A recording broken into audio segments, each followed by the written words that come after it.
Hello, my name is Tori Vandal. Before my time back in 1929, the stock market fell to the floor. Therefore, many people lost their jobs, money, and even houses. As a result of the loss of these things, people would starve. There were soup kitchens where they handed out food, but many stores went out of business.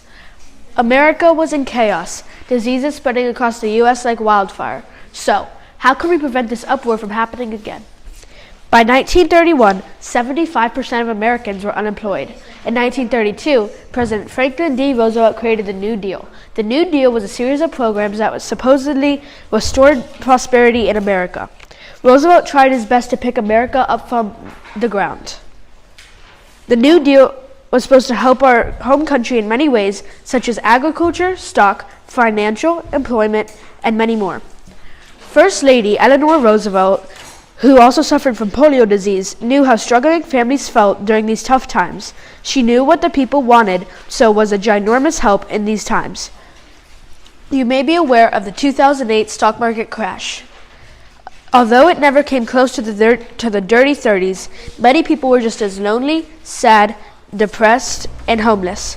My parents watched their neighbors' belongings being dumped into their yard by their landlord. Yes, you heard me right. If you do not pay your rent, your things will be dumped into your yard against your will. You may be wondering, what is the stock market crash and why did it happen? The day that the stock market crashed is a day that will be remembered in history forever. Historians refer to this day as Black Monday.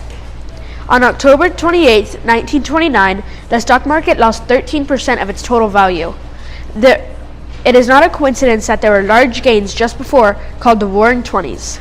This shows that just before the stock market is about to hit the floor, it has a significant spark of growth. For example, the Dow Jones Industrial Average rose. The Dow Jones Industrial Average rose from a share of $63 to $381, a definite spark in growth. Just before the big drop, the Wall Street investment firms and big banks actually rose. This happened because companies tried to bolster the market. Sadly, it only lasted a couple days before investment companies and leading bankers bought great deals of stock.